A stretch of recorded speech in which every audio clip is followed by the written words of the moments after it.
Good morning बच्चों, how are you? Welcome to my class. Next video में हम लोगों ने टैगा प्रदेश का अगला पार्ट पढ़ने की बात की थी, तो आज हम टैगा प्रदेश का सेकंड पार्ट पढ़ेंगे। ठीक है। पिछले वीडियो में हम लोगों ने टैगा प्रदेश की शुरुआत की थी। टैगा प्रदेश आप लोगों ने पढ़ा था, आज उसका हम सेकंड पार्ट पढ़ेंगे। उसको करने के पहले हम रिवीजन कर लेते हैं जो हमने पिछले वीडियो में पढ़ा था।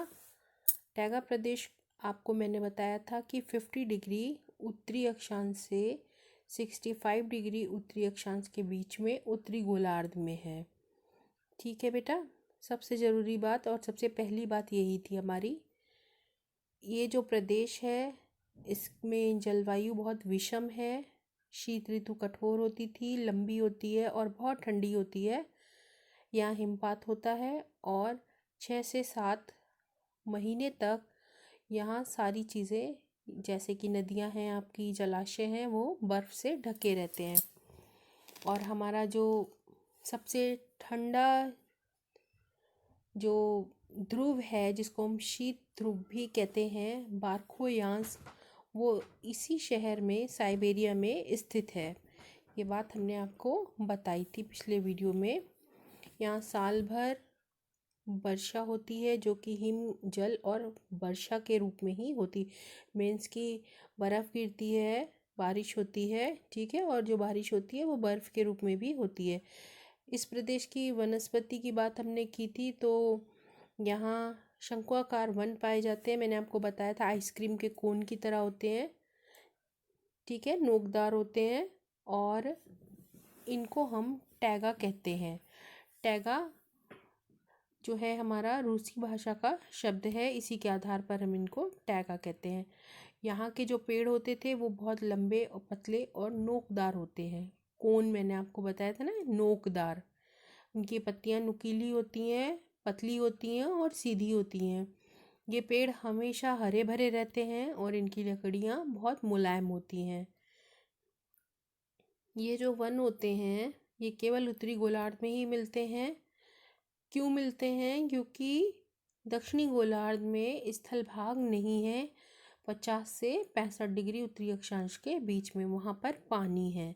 ठीक है बच्चों, इसीलिए टैगा प्रदेश जो है हमारा केवल उत्तरी गोलार्ध में मिलता है, और ये वन भी उत्तरी गोलार्ध में ही मिलते हैं। इन्हें हम बोरियल वन कहते हैं। ठीक है, और इनके जो पेड़ हैं मेन उनमें मैंने आपसे बताया था चीड़ है, स्प्रूस है, फर है, रेडवुड है। ये सारे पेड़ यहाँ की मुख्य वनस्पतियों में आते हैं। क्लियर है? ठीक है। उसके बाद हमने मिट्टी की बात की थी।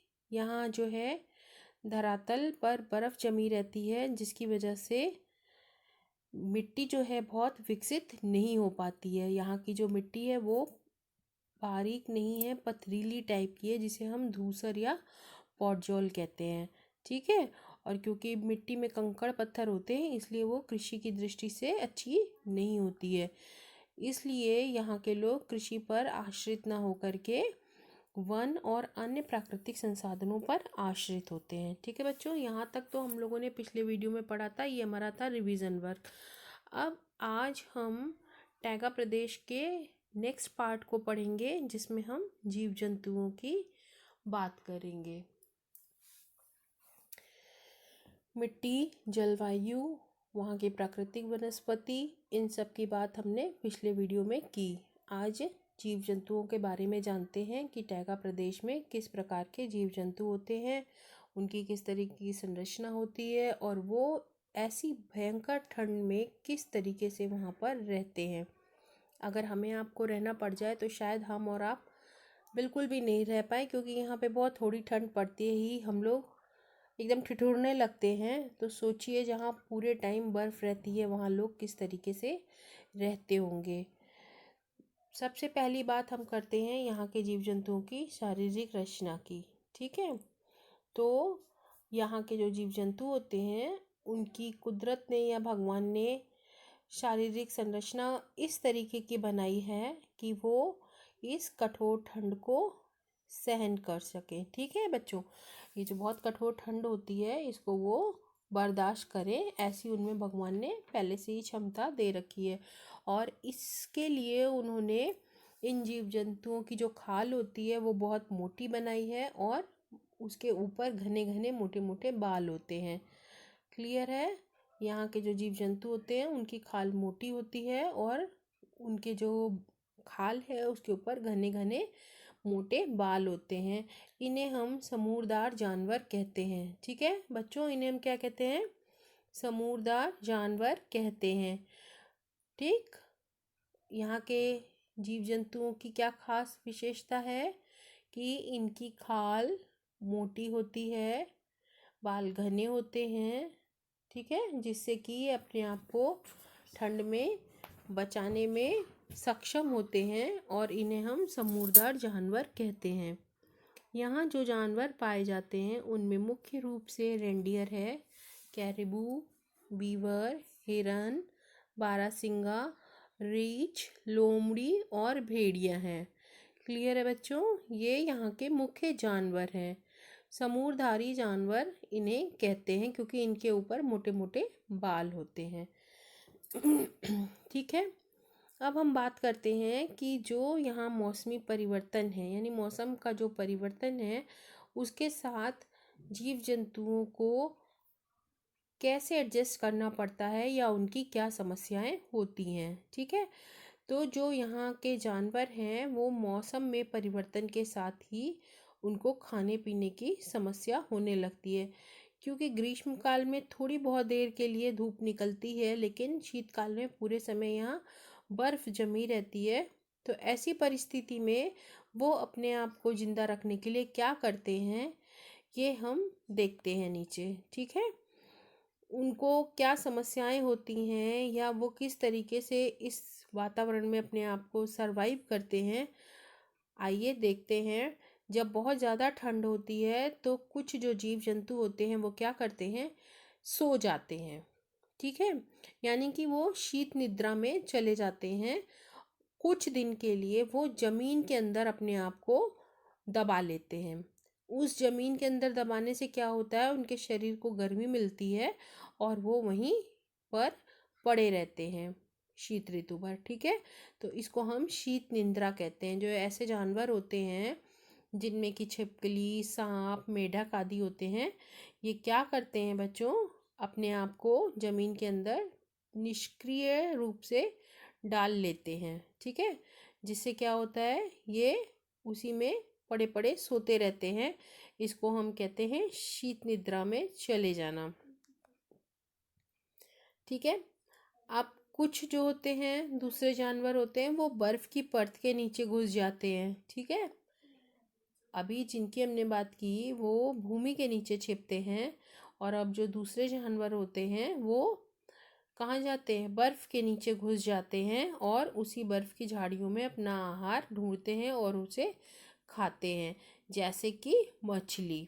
ठीक है, उसके अलावा कुछ ऐसे जानवर होते हैं या प्राणी होते हैं जो कि जाड़े में पहले से ही अपना आहार संग्रह करके रख लेते हैं। संग्रह मतलब इकट्ठा करके रख लेते हैं और फिर उसी को वो पूरे ठंड भर खाते हैं। ऐसे जानवर जो होते हैं उनमें बीवर होता है एक प्राणी, वो ऐसा काम करता है कि अपने खाने को इकट्ठा करके पहले से रख लेता है और बाद में उसको खाता रहता है।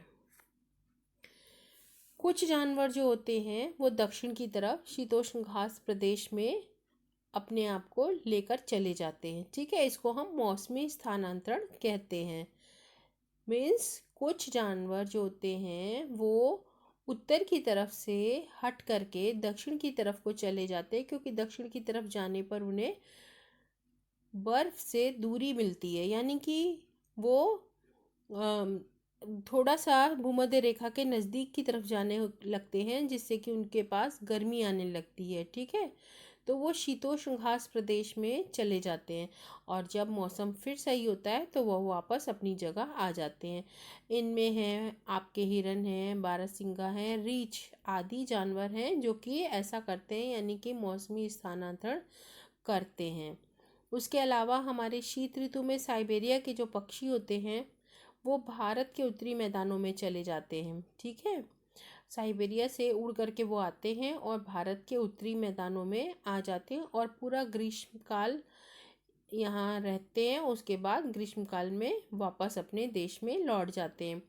आपका भरत पक्षी विहार है, वहाँ पर ऐसे साइबेरिया से पक्षी आते हैं और रहते हैं और ग्रीष्मकाल में वापस चले जाते हैं, यानी गर्मी आने पर वापस अपने देश में वो चले जाते हैं। तो ये अपने आप को ये लोग इस तरीके से इस वातावरण में एडजस्ट करते हैं। ठीक है बच्चों, उसके अलावा अब यहाँ का हम देखते हैं मानव जीवन कैसा है।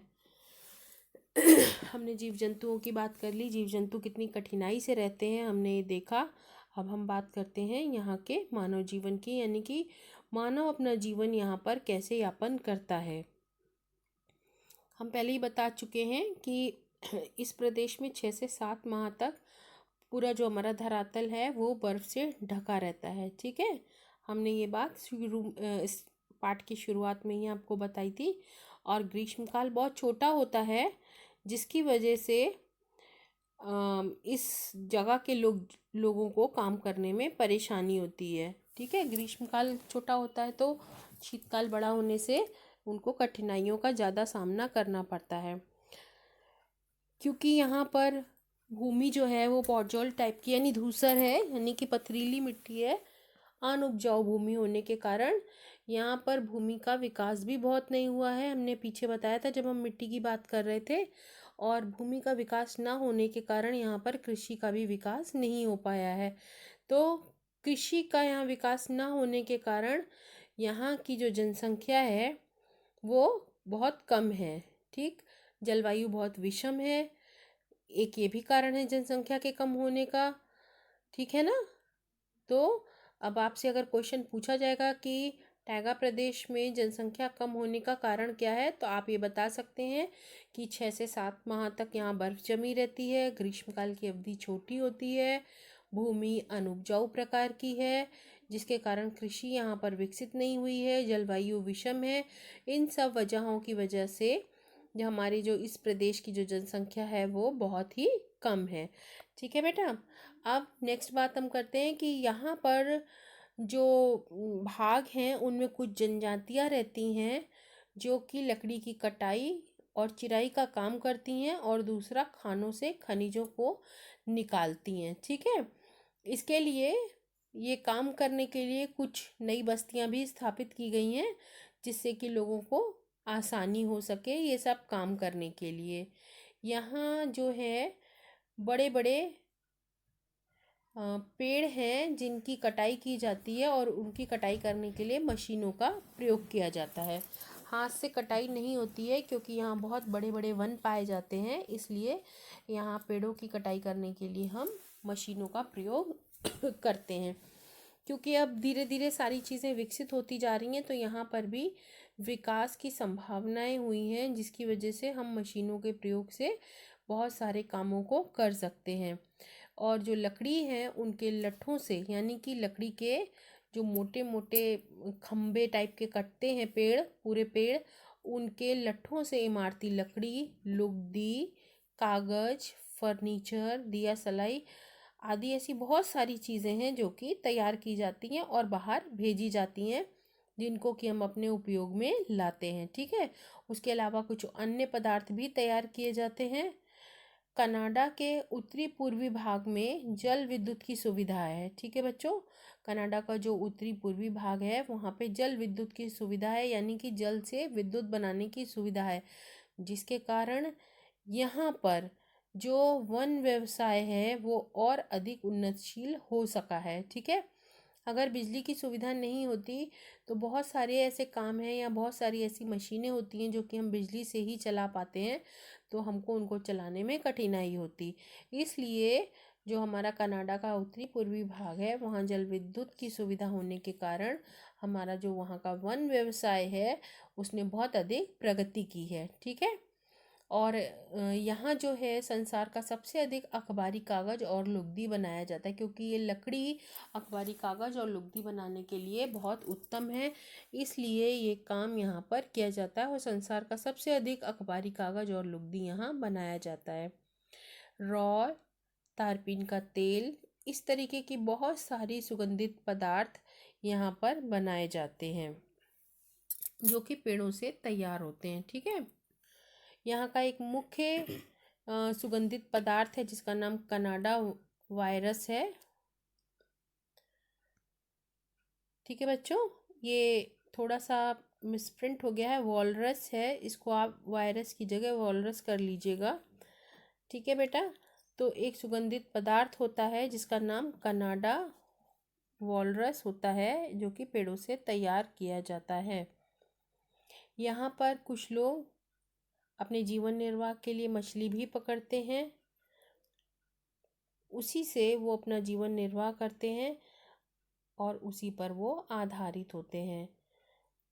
यहाँ श्वेत लोमड़ी, अरमान, रेंडियर आदि पालने के लिए बड़े बड़े फॉर्म बनाए गए हैं। जैसे आप गाय, भैंस, बकरी पालते हैं, इसी तरीके से वहाँ पे लोग रेंडियर और श्वेत लोमड़ी, अरमान जैसे जानवरों को पालते हैं।